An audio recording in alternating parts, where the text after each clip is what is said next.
What's up, good people? What's up, good people? It's your boy, Dr. Leroy McKenzie Jr., the Impact Builder. Welcome to the brand new suite here on Finish Strong Friday. Y'all know what it is. It's Finish Strong Friday. We always finish strong on Fridays.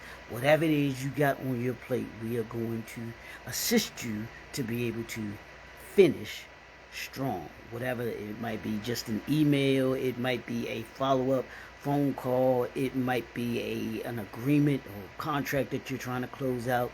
We finish strong today. So let's hop into what we've been doing all this week. Has been what we've been talking about. Can you save a legacy brand? Are you able to save a legacy brand? Your brand might have some challenges. There might be some things that you have to navigate through. Some crises. Did I just say that? Some crisis that you have to navigate through. But here we've been talking this week about 5 lessons from Damola Adamoluken. I hope I'm saying his last name right. And Red Lobster.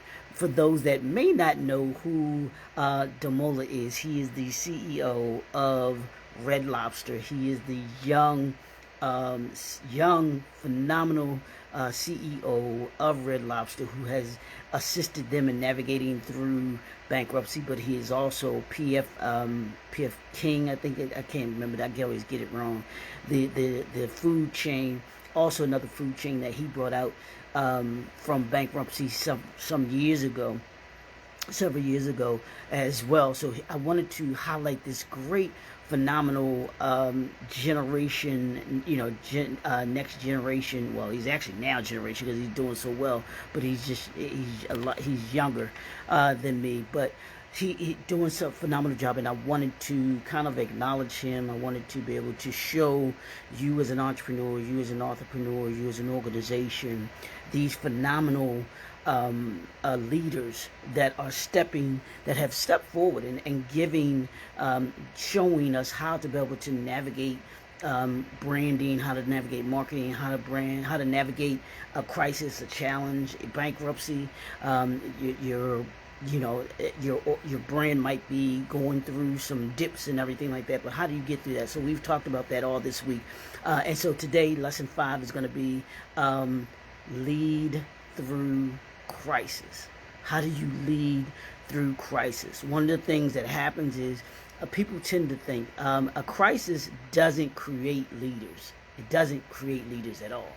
What it does, a crisis reveals leaders and who you are. One of my closest friends, he is someone who is like Damola.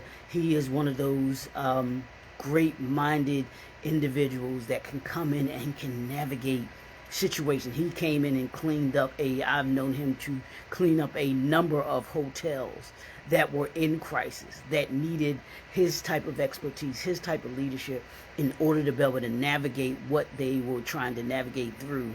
And that was part of why he was hired. And I tell him that all the time because I respected what he does. He's retired now, but his ideology, his methodology, same thing with Damola, his ideology, his business model, all of those things that he brought to the table are just absolutely phenomenal. Here's an issue. Many leaders are effective when things are good, when things are great, they going well, they cool, they cooler than a fan. But there's the but. When but they become ineffective when uncertainty arrives. And truth be told, that's when your leadership skills, that's when your expertise is most needed, when there are challenges, when there are setbacks. How do you react to those? Anybody can handle situations when things are going great. When things are, when even keel and there's no issues or anything like that. But what I believe managers get paid for, what owners get paid for, what CEOs that work for companies come and get paid for, general managers, You get paid, leaders, you get paid to handle those difficult situations and circumstances. That's why they pay you as the leader. And so you have to understand that, you want to be effective in both good times and not so good times. You want to make sure that you have an even keel on that. So let's talk today. I want to talk really quickly about navigating through the crisis, through these challenges and the crisis. And here's why leadership matters most during adversity. And it matters most because you must be equipped for the challenge. You must be up for the challenge. One of the things and one of the reasons why I wrote my second book, The Art of Leadership, the third book, The Art of Leadership, Success Strategies for the 21st Century Leader, was because I found that leadership, whether it was in the family, government, education, business, or the church, leadership needed to be able to have certain skill sets. You need to, as a leader, whether good times or bad times, you must have a certain skill set. And if you don't have those skill sets, when the challenges do come, they are going to overwhelm you. They are going to be above, what you have the capacity to be able to handle. So you want to make sure that your skill set, you must be equipped with the skill set for the challenge. And being equipped for the challenges is having the correct skill set, having the right mindset, having the right principles in place, having the right processes in place, having the right systems in place. That's why leadership matters, because that's what leadership actually makes sure is in place, that infrastructure is placed. Second thing is making decisions without panic. You, as a leader, if you're going to be that leader in a crisis or in a challenge situation, you must remain level-headed. If nobody else remains level-headed, it must be you as the leader. When people look at the head of organizations, when they look at organizations, and whether they are doing well or not doing well, take a look at the leadership structure. Take a look at who the leaders are and how they their skill sets and how they are operating. I promise you, if you look at the mindset, principles, processes, and systems, it'll tell you everything you need to know about that particular leader. So you must remain level-headed. You can't be flying off the handle and running around all panicked, everything like that, and expect those that work for you to be able to remain calm in everything. You got to remain calm. You have to already know in your mind kind of how to navigate, or at least you may not know exactly what to do, but you have to have an idea of what needs to be done, if that makes sense. And then you must communicate confidence during difficult seasons. Are you communicating? Are you not just communicating? Are you effectively communicating and connecting during those times? That has been one of the key things that I've noticed about Demore. He has been very strategic. He's been very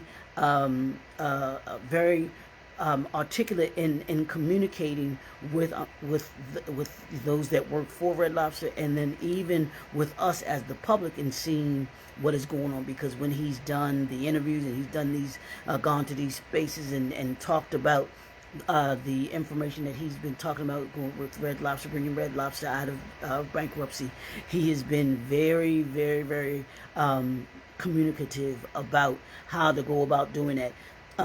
He's shown he's been here before, and he has. It's been proven. He's had the result. He's gotten the results before, so he knows. Hey, I have a template.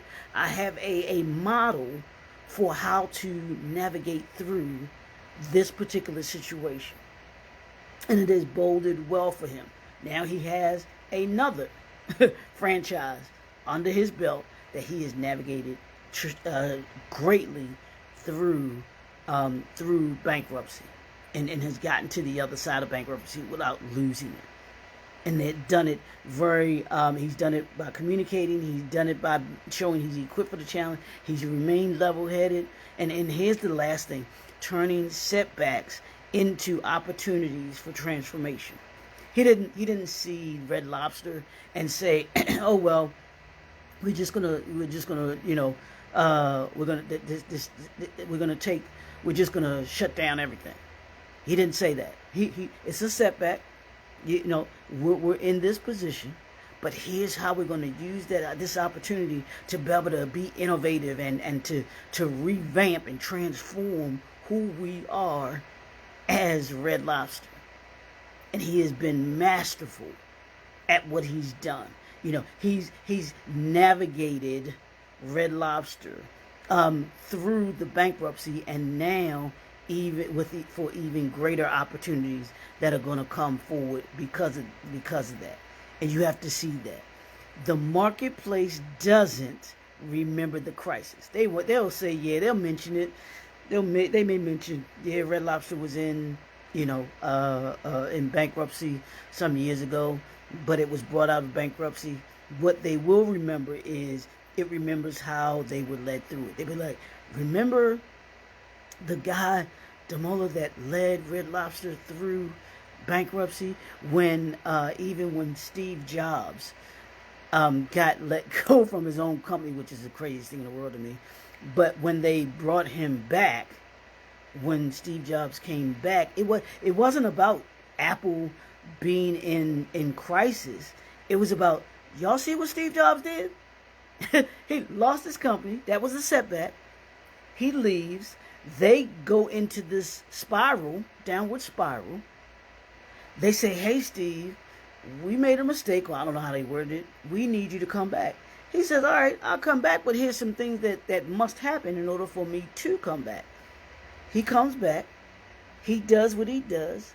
He knew he was equipped for the situation. He brings them back out of their downward spiral, and Apple has been flourishing since then. Those are just two examples of bringing a brand back from, lessons learned from Damola, from Steve Jobs, and those things that we do. When your brand experiences adversity, do people see panic or leadership? That's the question you must ask, that you must answer today. You got to answer that today. And only you are the only one that knows the answer to that. When your brand experiences adversity, because it's going to experience adversity. It is. Ask any entrepreneur, and if they tell you that they haven't experienced any adversity, run from them, because they lying. I'm saying it right here, right now. They're lying. The question is, do people see panic or do they see leadership? And that falls on you. As the head of the organization, as the entrepreneur, that's what you are in that position to be able to show. The challenges that are going to come, are you equipped for those challenges? And at the end of the day, you want to be equipped for those challenges. Yeah, some of them are going to be nuanced, but you want to make sure that you're equipped, as equipped as possible. Whether that's through having expert people around you, good people around you on your circle of impact, or the amount of knowledge that you're gaining through what you've gone through, your experiences that you've had, but then also those that might be a mentor to you. They can show you. They can now help assist you to be able to navigate through certain things. When you do that, it'll assist you. So that's what I want you to understand is that Damola didn't simply rescue this restaurant or seafood company. He demonstrated that brands, no matter who they are, they can recover. Organizations can reinvent themselves, and leaders can create renewal in the middle of a crisis. Every entrepreneur, every organization, and leader should ask yourself one question this week, and I want you to take this with you this weekend. If my brand hit a crisis tomorrow, hit a challenge tomorrow, would I know how to bring it back? If your brand hit a crisis or challenge tomorrow, would you know how to bring it back? Are you equipped to bring it back? Now that we've talked about this week, you can go back and you can watch the podcast. You can go back and watch this. It'll be on YouTube. You can go check it out. Check out all 5 of them, because These are particular things that will assist you to be able to navigate through the crisis. It'll show you if you're equipped, whether or not you're equipped. If not, then this is what you can use to get equipped, and also schedule your strategy session with me so that we can have a conversation, talk about your vision and how we can assist you to be able to bring it to reality, but also being prepared for these potential crises and keeping your brain growing and moving forward. That's what I got for you today. It's the Impact Builder. It's Finish Strong Friday. As I say every Friday, do something fun this week. It's the 4th of July weekend. I want you to enjoy it. If you're going to be spending time with your family, spend time with your family and friends. All of those good things. Have a grilled a piece of chicken off the grill for me, because I'm gonna have me some over here. I have me some seafood salad and some seafood salad and some chicken and some good old fashioned cookout food today. That's what I plan to do. That's gonna be my fun for the weekend. So it's your boy, the Impact Builder. We'll see you all on Monday. Don't forget to do something fun. We'll talk to y'all soon. Peace.